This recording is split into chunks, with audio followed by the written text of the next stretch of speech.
كتاب أنزلناه إليك مبارك ليدبروا آياته وليتذكر أولو الألباب۔ اس کے بعد دوبارہ بنی اسرائیل کا قصہ کنٹینیو ہوتا ہے۔ آیت 130 سے 137 میں بنی اسرائیل پر عذاب کا تذکرہ، یعنی موسیٰ علیہ السلام فرعون کے دربار میں آ کے کھڑے ہو گئے، یہ سارا معاملہ ہو گیا، جادوگر مسلمان ہو گئے، فرعون نے جھٹلایا، اللہ نے کیسے پھر اس قوم کے اوپر اپنی طرف سے عذاب بھیجے۔ وَلَقَدْ أَخَذْنَا آلَ فِرْعَوْنَ بِالسِّنِينَ، اس میں یہ 9 نشانیاں ہیں آلموسٹ، جس کا اکثر تذکرہ آتا ہے ان کی کتابوں میں، یعنی اللہ نے پھر قوم فرعون کو پکڑ لیا، قحط ڈال دیا، پھلوں میں کمی کر دی، کیوں؟ لَعَلَّهُمْ يَذَّكَّرُونَ، شاید کہ وہ نصیحت پکڑیں۔ ہوتا کیا تھا؟ فَإِذَا جَاءَتْهُمُ الْحَسَنَةُ، جب اچھے دن آ جاتے، قَالُوا لَنَا هَٰذِهِ، یس وی ڈیزرو دس، یہ تو ہمارے ہی نیک اعمال ہے۔ اور اس کے برعکس وَإِن تُصِبْهُمْ سَیِّئَةٌ يَطَّیَّرُوا بِمُوسَىٰ وَمَن مَّعَهُ، اور اگر کوئی سیلاب آ جاتا، کوئی طوفان آ جاتا، کوئی تکلیف آتی، کہتے یہ تو بس موسیٰ اور اس کے ساتھیوں کی نحوست ہے، نعوذ باللہ۔ آج بھی یہی کہتے ہیں لوگ، یعنی جب اچھے وقت آتے ہیں کہتے دیکھا نا، صدقے دیے، زکاتیں دیں، روزے رکھے، نمازیں پڑھی، کتنی خوشحالی آ گئی، اور ذرا کوئی ایڈورسٹی آئی کہتے یہ مولویوں کا قصور ہے، یہ حکمرانوں کا قصور ہے۔ اپنا عمل دیکھے بغیر دوسرے کے اوپر نظریں رکھنا، اللہ تعالیٰ نے اس بات کو یہاں پیش کر دیا۔ اللہ تعالیٰ کہتے ہیں کہ نہیں، انما طائرهم عند اللہ، یہ نحوست تمہاری اپنی ہے، یعنی برے اعمال کا برا بدلہ، لیکن اکثر تم میں سے لا یعلمون، یا نوٹ کیجئے لا یعلمون، علم نہیں رکھتے۔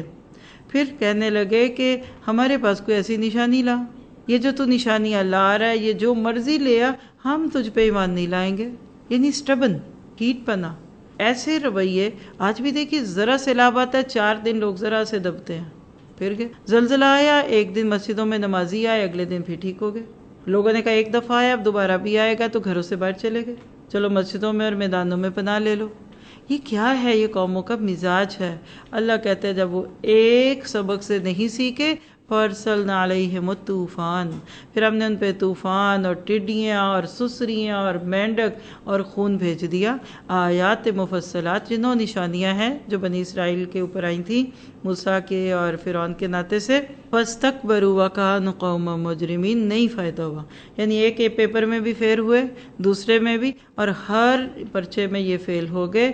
ہوتا کیا؟ اس پہ ذرا سا غور کیجئے گا، جو آیت 134 ہے، وَلَمَّا وَقَعَ عَلَيْهِمُ الرِّجْزُ، جب کبھی ان پر کوئی عذاب آتا، قالوا یا موسیٰ، فوراً نبی کے پاس آ کر کہتے ہیں موسیٰ، نام لیتے، پہلے تو یہ گستاخی دیکھیے، نبی کے نام لینے کی بات ہوئی، کیا کہتے یا موسیٰ ادع لنا ربک بما عہد عندک، اے موسیٰ ذرا اللہ سے دعا کرنا، کیا؟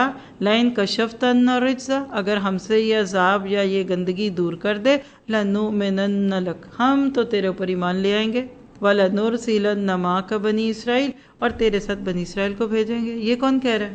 فرعون ہی کہہ رہے ہیں، فرعون اور اس کے کارندے۔ اب جب ان کو لگتا تھا کہ یہ کام نہیں ہو سکتا تو پھر موسیٰ کے پاس آتے۔ کیا آج مسلمانوں میں بھی یہ حالات نہیں ہیں؟ کوئی تکلیف آتی ہے، کوئی پریشانی آتی ہے تو ہم مذہبی رہنماؤں کے پاس جاتے ہیں، توبہ اللہ کرتے ہیں۔ اصل میں پھر ہوتا کیا اس کے بعد؟ فَلَمَّا كَشَفْنَا عَنْهُمُ الرِّجْزَ، اللہ تعالیٰ کہتے ہیں جب ہم ان سے اس عذاب کو دور کر دیتے ایک خاص وقت کے لیے جس کو وہ پہنچے ہوئے تھے، تو وہ پھر جاتے۔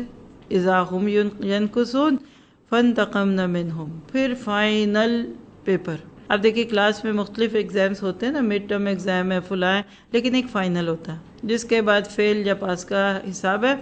اللہ نے فرعونیوں کو یہ چھوٹے چھوٹے جھٹکے دیے، ان کے کھانوں میں مینڈک، کبھی سسریاں، ان کے کپڑوں میں جوئیں پڑ گئیں، وہ بات کرنے کے لیے منہ کھولتے تو اس میں سے خون گرتا، یعنی ان یوزل وبائیں پھوٹی ان کے اوپر، لیکن نہ مانا۔ اور جب یہ ساری چیزوں سے وہ فائدہ نہ لے سکے تو اللہ تعالیٰ کہتے ہیں کہ ہم نے فانتقمنا منہ فاغرقناہم فی الیم، پھر دریا پھٹا اور بنی اسرائیل اور موسیٰ وہاں سے گزر گئے، اور فرعون اور اس کا لو لشکر اس میں ڈوب گیا، کیونکہ انہوں نے ہماری آیتوں کو جھٹلایا اور وہ غافل تھے۔ اصل بات غافل لفظ پہ غور کیجئے گا، اور فرعون ڈوب گیا۔ آج بھی اگر امیجینیشن میں لائیے، اس دور میں یہ واقعہ ہوتا تو کتنے نیوز چینل حرکت میں آ جاتے، کتنے نیوز بلیٹن چھپتے. اس دور میں بھی ایک بہت بڑی خبر تھی. اس وقت کی سپر پاور پانی میں ڈوب گئی. آج تک یہ وقت نہ کسی نے دیکھا ہوگا جو اللہ نے اس دور میں دکھا دیا. وَأَوْرَثْنَا الْقَوْمَ الَّذِينَ كَانُوا، اور ہم نے وارث بنا دیا اس قوم کو جو سمجھے جاتے تھے يُسْتَضْعَفُونَ، کمزور سمجھے جاتے تھے. وہ مسلمان تھے اس دور کے جو بالکل نہ ان کے ریسورسز تھے، نہ ویپنز تھے، نہ کچھ تھے. ہم نے زمین کے مشارق اور مغارب کا ان کو وارث بنا دیا اور برکت دے دی اس میں. وَتَمَّتْ كَلِمَةُ رَبِّكَ الْحُسْنَى، تیرے رب کی بات سچ ثابت ہو گئی. عَلَىٰ بنی اسرائیل، کیوں؟ بِمَا صَبَرُوا، یہاں نوٹ کیجئے اس وقت تک بنی اسرائیل اچھے مسلمان تھے، غلامی میں تھے، کمزور تھے، دبے ہوئے تھے، فرعون ان پہ ظلم کرتا تھا. انہوں نے واقعی صبر کیا. اور یہاں صبر سے کون سا صبر ہے؟ دین پہ جمے ہوئے تھے. جب مسلمان اپنے دین پہ جمتا ہے اللہ اس دور کے فرعونوں کو پانی میں ڈبو دیتا ہے. وَدَمَّرْنَا مَا كَانَ يَصْنَعُ فرعون، اور فرعون کی ساری ترقی اور اس کی ساری عمارات سب تباہ و برباد کر دی، اور اس کی قوم کو بھی. وَمَا كَانُوا يَعْرِشُونَ، جو چڑھاتے تھے. فرعون کو بڑی بڑی عمارتیں بنانے کا بہت شوق تھا. اللہ کہتے ہیں عمارتیں کھڑی رہیں اور اس میں رہنے والے مقین جو تھے وہ چلے گئے. اب یہ کتنا بڑا کتنا بڑا اس دور کے ناطے سے سوچئے معجزہ تھا. اللہ نے مسلمانوں کی اتنی بڑی مدد کی. لیکن جن کو سبق یاد نہیں ہوتا نا، وہ وقتی طور پہ تھوڑا سا سبق یاد کر بھی لینا تو چند دن کا سبق ہوتا ہے. وہی بنی اسرائیل جو اپنی آنکھوں سے فرعون کو ڈوبتے دیکھ چکی تھی، اللہ کی مدد آتے دیکھ چکی تھی، انہوں نے اس سبق سے زیادہ فائدہ نہیں لیا. آیت 138 سے 141 میں دیکھیے گا. وَجَاوَزْنَا بِبَنِي إِسْرَائِيلَ الْبَحْرَ، ہم نے بنی اسرائیل کو دریا کے پار اتار دیا. اور وہ ایک ایسی قوم پر آئے جو بتوں پہ جمے بیٹھے تھے، یعنی بت پوج رہے تھے. کہنے لگے یا موسیٰ، دیکھیے ذرا قوم کا مزاج دیکھیے، اے موسیٰ اجعل لنا الہا، ہمارا بھی ایک خدا بنا دے، ایک ایسا بت، ایک سٹیچو ہمیں بھی بنا دے جیسے ان کا الہ ہے. اب موسیٰ کے دل پہ کیا گزری ہوگی ذرا سا سوچیے. آپ کا بچہ ایسا کوئی مطالبہ کرے، ابھی چوٹ لگی اور اب پٹی باندھی اور پھر کہتا ہے کہ ماما ذرا چھری دینا، آپ کا دل کرے گا کہ میں اس کو ٹھیک کر دوں. قالا انکم قوم تجہلون، تم تو جاہل قوم ہو. ان ہؤلاء، یہ وہ ساری چیزیں، متبر ما ہم فیہ، یہ سب تتر بتر ہونے والا ہے جس میں ہے، اور باطل ہو جائے گا جو وہ کرتے تھے. اور موسیٰ کو غصہ آیا کہ تمہیں اللہ نے ایک جیتے جاگتے خدائی کے دعوے دار سے جان چھڑائی تمہاری. تم کتنے سال سے اس کی بیگار میں تھے، غلام بنے تھے، تم اس کے بڑے بڑے جہاز چلاتے تھے، تم اس کی زمین کہہ لیجیے کہ عمارتیں بناتے تھے، اور اب وہ ڈوبا اور تم کہتے ہو کہ مٹی کا بت اور یہ شیشے کا اور یہ سونے کا اور چاندی کا بنا دو. قال غیر اللہ یبغیکم، کہ اللہ کے سوا کسی اور کو الہ بنا لوں جب کہ اس نے تم کو فضیلت دی عالموں پہ. آج جب مسلمان کو کسی بھی شرک کے مظہر کے سامنے دیکھتے ہوں گے نا فرشتے، تو وہ بھی ایسے ہی حیران ہوتے ہوں گے اور غصہ بھی آتا ہوگا. آپ کو اللہ نے زمین کا یہ ٹکڑا دیا کہ یہاں پاکستان کا مطلب کیا، لا الہ الا اللہ کریں. اور آج ادھر کون سی گلی ہے جہاں شرک کا گڑھ نہیں ہے، اور کون سا شہر ہے جہاں آپ کو ایسے گڑھ نہیں دکھتے. اور جس کو شرک کا نہیں سمجھ آتا اس کو میری بات کی بجائے قرآن اور سنت کو کھول کر دیکھنا چاہیے کہ شرک ہوتا کیا. ایگزیجریشن سے پاک، لوگوں کی کتابوں کو چھوڑ دیجئے، میری بات کو چھوڑ دیں، علماء کی بات کو چھوڑ دیں، قرآن کھول کر دیکھ لیں. تو لہٰذا یہاں پہ موسیٰ علیہ السلام کے صبر کا امتحان ہو رہا ہے. اور وَإِذْ أَنجَيْنَاكُم مِّنْ آلِ فِرْعَوْنَ، اللہ کہتے ہیں ہم نے تم کو فرعون سے نجات دے دی جو تمہیں برا عذاب دیتا تھا، تمہارے بیٹوں کو قتل کرتا تھا اور بیٹیوں کو زندہ چھوڑتا تھا. وَفِي ذَلِكُمْ بَلَاءٌ مِّن رَبِّكُمْ عَظِيمٌ، اس آخری جملے پہ نظر ڈالیے. یہ قانون تو فرعون نے پاس کیا تھا بیٹوں کو مارنے اور بیٹیوں کو زندہ رکھنے کا، لیکن اللہ کہہ رہے ہیں کہ آزمائش تھی تمہارے رب کی طرف سے. یہ ہے وہ نقطہ جہاں آپ کو حدیث کی بات سمجھ آتی ہے کہ اللہ کے نبی نے فرمایا کہ جب کسی قوم سے اللہ ناراض ہوتا ہے نا تو اس پہ برے حکمران مسلط کر دیتا ہے. کسی انسان کی کیا جرت ہے کہ وہ مسلمان کو انگلی بھی لگا سکے؟ جب مسلمان ڈیزرو کرتے ہیں، جب وہ اپنا مقصد حیات بھول جاتے ہیں، جو امت ہونے کے ناطے امر بالمعروف اور نہی عن المنکر چھوڑتے ہیں، اللہ پھر لوگوں کو کہتے ہیں آؤ تم بھی ان پہ اپنا شوق پورا کر لو. بہرحال اب آگے موسیٰ کی زندگی کا ایک اور دور شروع ہوتا ہے. فرعون ڈوبا، بنی اسرائیل وادی عتیم میں سرگرداں ہوئے، اور اللہ نے موسیٰ کو اب تورات دینے کا فیصلہ کیا. اور کیا ہوا؟ آیت 142 سے 145 میں دیکھیے اللہ کے دیدار کی خواہش کا کچھ ایک منظر آپ کو دکھ رہا ہے. وَوَعَدْنَا مُوسَىٰ 30 لیلہ، اللہ نے شروع میں موسیٰ کو 30 راتوں کے لیے بلایا، پھر 10 بڑھا دی۔ پھر جب وہ اللہ کے ساتھ ملاقات کا وہ وقت اور اپوائنٹڈ تھنگ پوری ہوئی، 40 راتیں ہو گئی، موسیٰ اس کے لیے نکل رہے تھے جب، تو انہوں نے اپنے بھائی ہارون کو کیا کہا کہ میرے پیچھے تم اس قوم کا خیال رکھنا۔ یہ بھی ایک بہت اچھا نقطہ ہے، جب آپ اپنی جگہ سے ہٹیں تو پہلے اس کے پیچھے اپنا آلٹرنیٹ، اپنا وقار دیجئے، تب ہٹیے، ورنہ آپ کو جانا کی اجازت نہیں، ورنہ تو آپ بہت بڑے مجرم بنیں گے۔ آپ نے اپنی جگہ خالی کر کے اسلام کو نقصان دینا اور اپنی ذات کو فائدہ دینا سمجھ لیا۔ خیر، اب موسیٰ علیہ السلام جب ہمارے وقت مقرر پہ گئے اور پھر کلمہ ربہ، پھر اس کے رب نے اس سے کلام کیا، قال ربی ارینی انظر الیک، اے میرے رب میں آپ کو دیکھنا چاہتا ہوں، قال لن ترانی، اوپر سے جواب آتا ہے آپ مجھے نہیں دیکھ سکتے۔ علامہ اقبال نے ایسی باتوں پہ اشعار کہے نا کہ موسیٰ کو نہیں اللہ نے اپنا آپ دکھایا تو مجھے کہاں دکھائے گا، ہاں، کہ کہاں میرے اندر اس بات کی جرت ہے کہ میں صدائے لن ترانی سن کے چپ ہوں، کہاں پتہ نہیں اس شعر میں کیا ہے کہ مجھ فرقت کے مارے کو، یعنی موسیٰ علیہ السلام نے بھی اللہ سے کہتا میں آپ کو دیکھنا چاہتا ہوں، علامہ اقبال کہتے ہیں میں بھی دیکھنا چاہتا ہوں، لیکن مجھے جرت نہیں پڑ رہی کہ میں اللہ تعالیٰ سے کہوں، کیونکہ میری یہ اوقات نہیں۔ اللہ نے کہا پہلے آپ اس پہاڑ کی طرف دیکھیے، اگر یہ اپنی جگہ پہ قائم رہا تو آپ بھی مجھے دیکھ لیں گے۔ اور جب واقعی تجلی کی اس کے رب نے پہاڑ پہ، جعلہ دکا وخر موسیٰ صاعقا، موسیٰ برداشت نہ کر سکے یہ منظر اور بے ہوش ہو گئے۔ پھر جب افاقہ ہوا، فلما افاقہ، ہوش میں آئے، قال سبحانک تبت الیک، اے اللہ تو پاک ہے اور میں تیری طرف لوٹتا ہوں، وانا اول المومنین۔ یہ کیا بات ہوئی؟ اول المومن کیسے ہو گئے؟ کس بات کے اول المومنین؟ کہ تجھے کوئی دیکھ نہیں سکتا۔ اب یہاں آسمانوں پہ اللہ تعالیٰ کے ساتھ موسیٰ علیہ السلام کی باتیں دکھ رہی ہیں، اور اللہ تعالیٰ نے موسیٰ سے کیا کہا؟ قال یا موسیٰ، اللہ سبحانہ تعالیٰ نے فرمایا موسیٰ انی اصطفیتک علی الناس، میں نے آپ کو چن لیا ہے لوگوں پر، برسالاتی، اپنے اس پیغام کے ذریعے اور اپنے کلام کے ذریعے، فخذ ما آتیتک، بس اس کو لے لیجئے جو ہم آپ کو دیں، وکن من الشاکرین، یعنی یہ ہے وہ مقام جس پہ موسیٰ رسول بننے میں اللہ نے ان کو رسالت دی۔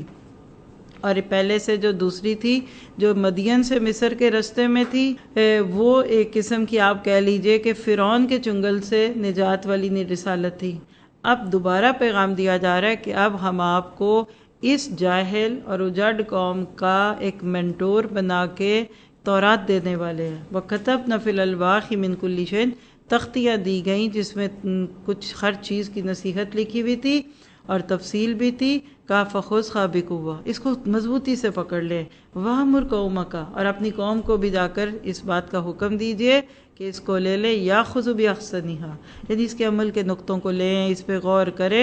سَأُرِيكُمْ دَارَ الْفَاسِقِينَ، خوشخبری دے دی اس میں کہ وہ عمالقہ نام کی قوم جس سے جہاد سے یہ انکار کر رہے ہیں، بے فکر ہو جاؤ، جب یہ قوم اس کتاب سے جڑ جائے گی وہ ان کے مقبوضہ علاقے ان کو واپس کر دوں گا۔ ذرا سے اس پہ غور کیجئے۔ ہم ساری زندگی لوگوں سے جھگڑتے رہتے ہیں اور اس رب سے تعلق نہیں جوڑتے۔ اللہ نے اس جاہل قوم کو جنہوں نے جہاد سے انکار کیا تھا پیغام کیا دیا؟ وَكُن مِّنَ الشَّاكِرِينَ، کیونکہ شکر جو ہے نا یہ دین کی دعوت کا خلاصہ ہے۔ آپ لوگوں کو اللہ کی نعمتوں پہ شکر گزاری سکھا دیں، اور شکر پہلے دل سے، پھر زبان سے، پھر عمل سے۔ یہ شکر کے وہ درجے ہوتے ہیں کہ جس کے بعد ایک انسان حقیقت میں شکر گزار بن جاتا ہے۔ تو یہاں پہ بات کرتے ہوئے باقی بہت ہی خوبصورت پیراگراف آ رہا ہے، آیت 146 سے 147، اس کا ٹاپک لکھیے سبیل الرشد اور سبیل الغی، بھلائی کا راستہ اور گمراہی کا راستہ۔ سَأَصْرِفُ عَنْ آیَاتِیَ الَّذِینَ یَتَکَبَّرُونَ فِی الْأَرْضِ، اصل میں یہ اللہ تعالیٰ کی ایک سنت ہے کہ جن دلوں میں تکبر ہوتا ہے یا جو بڑے بنتے ہیں نا ناحق قسم سے، اللہ ان کو قرآن کی آیتوں سے یا ہر دور کی آیتوں سے دور کر دیتا ہے۔ وہ اگر ہر نشانی بھی دیکھ لیں گے تو ایمان نہیں لائیں گے، اور اگر وہ سبیل الرشد کو دیکھ لیں گے لا یتخذوہ سبیلا، اس کو کبھی اڈاپٹ نہیں کریں گے، یعنی اس رستے پہ نہیں جائیں گے۔ وَإِن يَرَوْا سَبِيلَ الْغَيِّ، ہاں جہاں کوئی بھٹکنے والا گمراہی والا راستہ ہوگا، يَتَّخِذُوهُ سَبِيلًا، اس پہ چلیں گے۔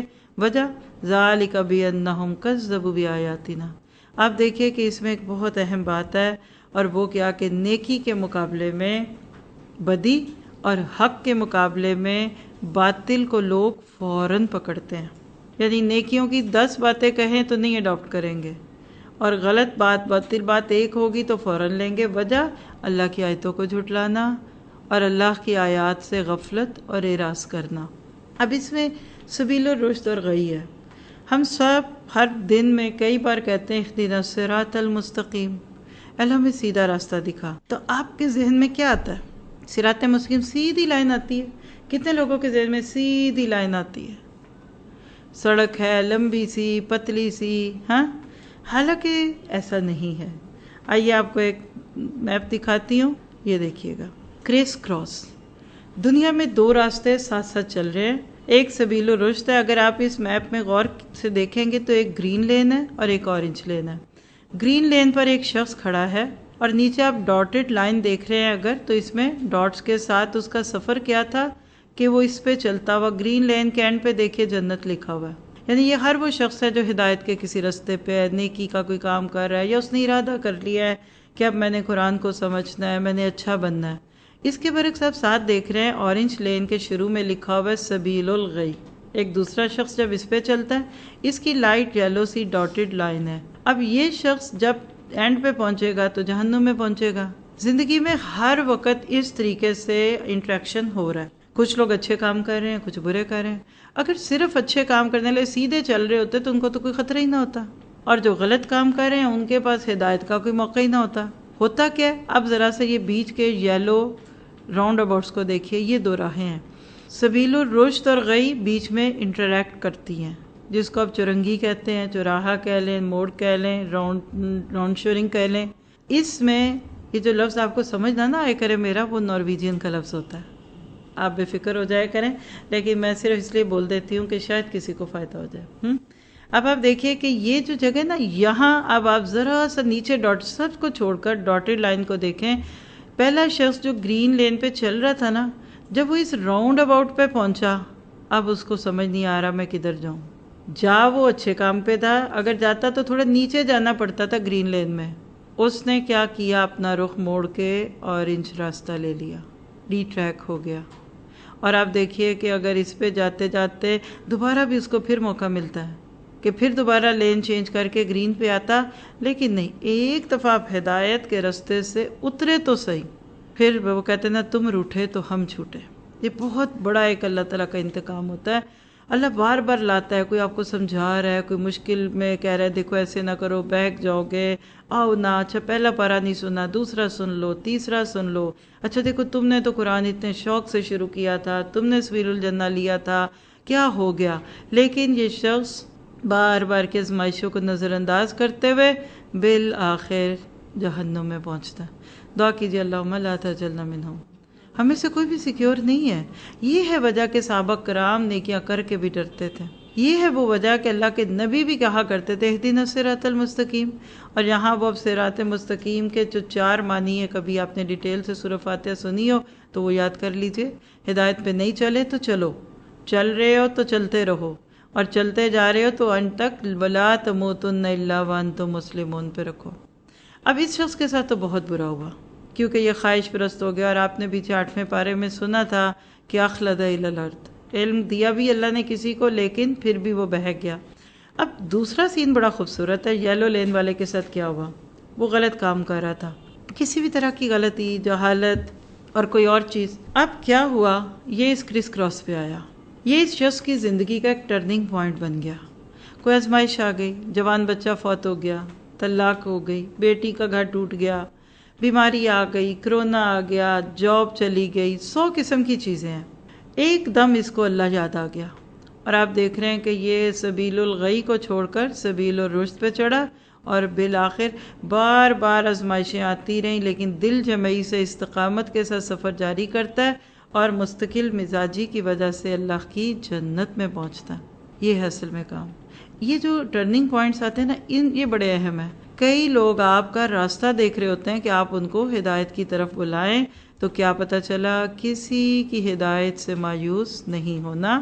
آیت 148 سے 151 میں وَاتَّخَذَ قَوْمُ موسیٰ، یہاں دوبارہ قصہ اسی کا شروع ہوا جس میں کیا پتہ چلا کہ موسیٰ علیہ السلام تو گئے، پیچھے سے قوم نے بچڑا بنا لیا، اور موسیٰ کو جب طور پہ اللہ نے اس بات کی خبر دی تو موسیٰ کو تو بڑا غصہ آیا، اور موسیٰ علیہ السلام جب واپس گئے وَلَمَّا رَجَعَ مُوسَىٰ إِلَىٰ قَوْمِهِ غَضْبَانَ آسِفًا، یہ موسیٰ کا غصہ کس چیز کے لیے تھا؟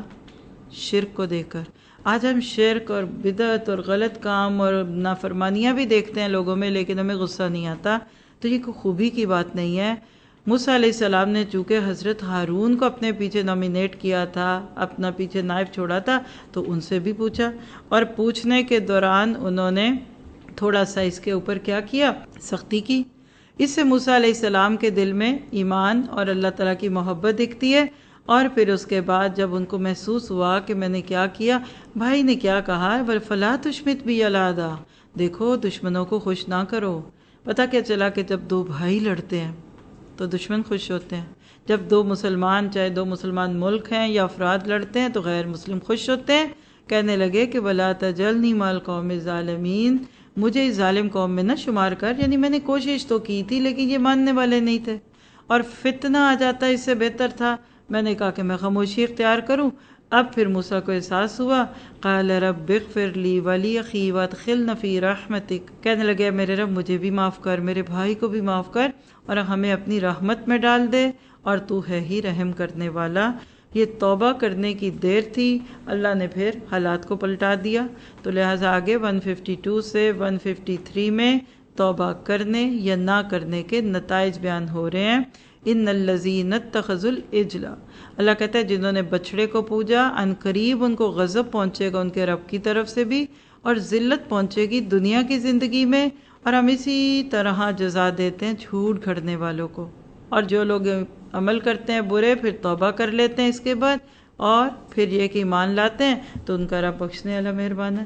دیکھیے کہ یہ میرا فیوریٹ کام ہے کہ عربی سے اردو پڑھنا، یعنی میں سوچتی ہوں کہ اس سے بڑی نعمت دنیا میں کوئی نہیں ہو سکتی کہ آپ کو ترجمہ قرآن کی ضرورت نہ ہو، آپ کو اردو کی بک لگتی ہے، اور اس کے لیے آپ کو لفظی ترجمہ سیکھنا پڑتا ہے۔ رمضان کے بعد الحمدللہ ہماری آن لائن، آن سائٹ، ہر شہر اور اسٹیشن پہ آلموسٹ ہر سال نئی کلاس شروع ہوتی ہے۔ ابھی سے نیت کیجئے کہ عربی قرآن کو اردو میں پڑھنا ہے، اور میں ہمیشہ کہتی تھی کہ میں نے عربی میں قرآن کھول کے پھر میں نے دورہ قرآن کرانا ہے۔ اللہ نے اس سال کچھ اس کی خواہش بھی پوری کرا دی، کیونکہ جب ہم لوگوں کی لکھی ہوئی باتیں پڑھتے ہیں نا تو وہ قرآن دل پہ نہیں اترتا۔ تو بہرحال یہاں سے کیا پتہ چلا کہ توبہ سے ہر گناہ معاف ہو جاتا ہے، شرط ایک ہے کہ توبہ خالص ہو۔ اب پیچھے موسیٰ کا قصہ تھا، آگے پھر کنٹینیو ہو رہا ہے 154 سے 156 میں حضرت موسیٰ کی دعا اور اللہ تعالیٰ کا جواب ہے۔ وَلَمَّا سَقَطَ مُوسَى الْغَضَبُ، جب موسیٰ علیہ السلام کا غصہ ٹھنڈا ہو گیا، چلا گیا، سکوت میں آگے، پکڑ لی وہ تختیاں، وہ جو تورات کی تختیاں غصے میں گرائیں تھیں، اب ان کو زمین سے اٹھایا۔ اس سے کیا پتہ چلتا ہے کہ غصہ آیا، دین کی بے حرمتی ہوتا دیکھ کر، شرک ہوتا دیکھ کر، لیکن کام نہیں چھوڑا، تھوڑا سا ریئیکشن دکھایا لیکن پھر کام پہ آ گئے۔ یہ نہیں کہا جاؤ میں تم سے نہیں بولتا، آپ کے میرے لیے بھی عمل ہے، آپ کے بچے نہیں سنتے آپ کی بات، آپ تھوڑا سا ریئیکٹ کریں پھر دوبارہ شروع ہو جائیں، اگلے دن پھر شروع ہو جائیں، ڈونٹ گیو اپ۔ انشاءاللہ ایک دن آئے گا کہ ان کو بات سمجھ آئے گی۔ پھر آگے کچھ باتیں تورات کی ہدایت اور رحمت کی ہیں کہ جو اللہ نے کتاب دی تھی۔ اب جب موسیٰ نے کتاب پیش کی تو پھر بنی اسرائیل کا سٹبن رویہ آ گیا، کہنے لگے کہ جی ہم تو خود جا کے دیکھیں گے، ہم نے تو نہیں دیکھا کہ آپ کے اوپر یہ کتاب اللہ کی طرف سے آئی ہے، لہٰذا ہمارے کچھ بڑے بڑے لوگ لے جائیے تو ان کے سامنے یہ سارا منظر ہو تو مانیں گے۔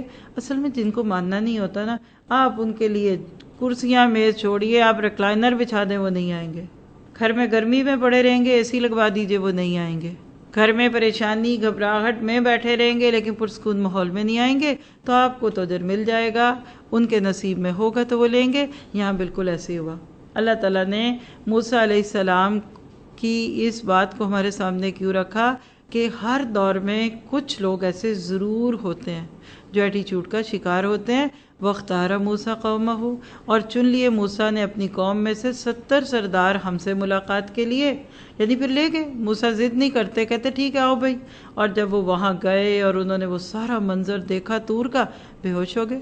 فَلَمَّا أَخَذَتْهُمُ الرَّجْفَةُ، ایک زلزلہ سا آیا، کہنے لگا وہ ساروں کو اللہ تعالیٰ نے اس مطالبے میں کہ ہم بھی اللہ کو دیکھیں، دیکھیے ابھی پیچھے ہم پڑھ گئے کہ موسیٰ نے کہا کہ اللہ میں آپ کو دیکھنا چاہتا ہوں، وہ محبت کا مطالبہ تھا، پیار تھا، آپ کو کسی سے پیار ہوتا ہے آپ کہتے ہیں ہم ان کو دیکھنا چاہتے ہیں، ہم ایک نظر دیکھ لیں وہ کیسا لگتا ہے، وہ کیسی ہیں، وہ کیا ہیں، فطری سی بات ہے، جو جس چیز کے ساتھ جڑا ہوگا اس کو اسی کو دیکھنے کا شوق ہوگا، ہے نا، چوائسیز ہے نا، کوئی اچھی چیزوں میں ہوں گی کوئی بری میں ہوں گی، لیکن ان کا مطالبہ بے یقینی کا تھا۔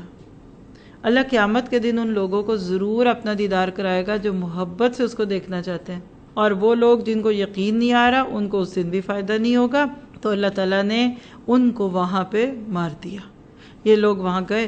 اب موسیٰ علیہ السلام کے لیے ایک بہت بڑی آزمائش تھی، قوم تو پہلی ذرا مزاج ان کا بگڑا ہوا ہے اور دماغ بڑی جلدی گھومتا ہے۔ موسیٰ کو لگا کہ اگر یہ جا کر میں ان کو کہوں گا وہ 70 کے 70 مارے گئے تو وہ کہیں گے آپ کیسے بچ گئے، تو اللہ اگر آپ نے ان کو مارنا ہی تھا تو کیا آپ ان کو پہلے ہی نہ مار دیتے؟ ہاں، اتخلقنا بما فعل السفہاء۔ اور دوسری بات ہے کہ کچھ لوگوں نے یہ مطالبہ کیا تھا تو کیا اب اس پہ سب کو ہلاک کرے گا؟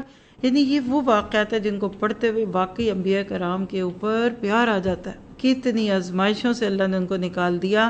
تو بہرحال یہاں 156 پہ موسیٰ اور ان کی قوم کا قصہ ذرا سا ریپ اپ ہوتا ہے اور آگے محمد مصطفیٰ صلی اللہ علیہ وسلم کا تذکرہ ہے۔ پچھلی قوموں یعنی قوم نوح سے یہ قصے شروع ہوئے تھے اور اب نبی صلی اللہ علیہ وسلم تک بات آ رہی ہے۔ 157 158 میں نبی صلی اللہ علیہ وسلم کی اتباع کی کچھ بنیادیں، یعنی آپ کو مجھے حکم ہے نا کہ اتبعو، اتباع کرو، پیروی کرو، ایک ہے اطیعو اور ایک ہے اتباع۔ یہ آیت قرآن کی خوبصورت ترین آیتوں میں سے ایک آیت ہے۔ الذین یتبعون الرسول، وہ لوگ جو پیروی کرتے ہیں رسول کی، جو نبی بھی ہیں اور امی بھی ہیں، اور جس کا تذکرہ وہ اپنے ہاں تورات اور انجیل میں لکھا پاتے ہیں۔ خصائص کیا تھے نبی کے؟ یامرہم بالمعروف وینہاکم عن المنکر، یعنی آج اگر آپ اور میں دیکھیں تو نبی صلی اللہ علیہ وسلم کی شان کے کیا پہلو تھے؟ پہلا حکم، پہلی آپ کی شان کیا ہے کہ آپ نیکی کا حکم دیتے اور برائی سے روکنے کا حکم دیتے تھے۔ اللہ آج مجھے آپ کو بھی اسی کے لیے چن لے۔ دوسرا آپ کا کارنامہ کیا تھا کہ پاکیزہ چیزوں کو حلال اور ناپاک چیزوں کو حرام کرنے والے تھے، قرار دینے والے تھے، یعنی اللہ کے نبی نے یہ کام کیا۔ تیسرا آپ کا کارنامہ کیا تھا؟ بدعات، توہمات اور ظالمانہ نظام کے بوجھ کو نوع انسانی سے دور کیا۔ اغلال اور توق اور اسر قوموں نے اپنے گلوں میں ڈالے ہوئے تھے۔ اللہ نے آج نبی صلی اللہ علیہ وسلم کا یہ مزاج اور آپ کا یہ کام یا اللہ کے نبی کی یہ شان ہمارے سامنے کیوں رکھی؟ بس اپنے لیے اس کو ہدف بنائیے، آج کے بعد میری زندگی کا بھی یہی مقصد ہو۔ اسی لیے پھر آگے فلاح پانے والوں کی صفات دیں، کیا کرو؟ نبی صلی اللہ علیہ وسلم پر ایمان لاؤ اور آپ کا ادب اور احترام کرو۔ یعنی آج نبی صلی اللہ علیہ وسلم پر ایمان لانے والے تو 2 بلین ہیں، آپ کا ادب اور احترام کرنے والے بھی اس میں سے بہت سے ہیں ماشاءاللہ، لیکن آپ کے مشن پہ چلنے والے نہیں ہیں، یا مرحوم بالمعروف والے نہیں ہیں اور لوگوں سے بوجھ نہیں اتارتے۔ تو خلاصہ کیا ہوا یہاں تک کی بات کا کہ اللہ کے نبی ایک رحمت ہے اور امت مسلمہ کو اس رحمت سے فائدہ اٹھانے اور دوسروں کو فائدہ دینے کی کوشش کرنی چاہیے۔ پھر دوبارہ بنی اسرائیل پہ کمنٹ ہے، ان کی ناشکری کا تذکرہ ہے 159 سے 162 میں، یعنی یہ پوری ہسٹری ہم پڑھ رہے ہیں نا ان کی۔ وَمِن قَوْمِ مُوسَىٰ أُمَّةٌ، اللہ تعالیٰ کہتے ہیں کہ موسیٰ کی قوم میں ایک گروہ تھا جو لوگوں کو حق کی طرف گائیڈ کرتے تھے اور اس کے ساتھ وہ عدل بھی کرتے تھے، یعنی اس کا حق ادا کرتے تھے۔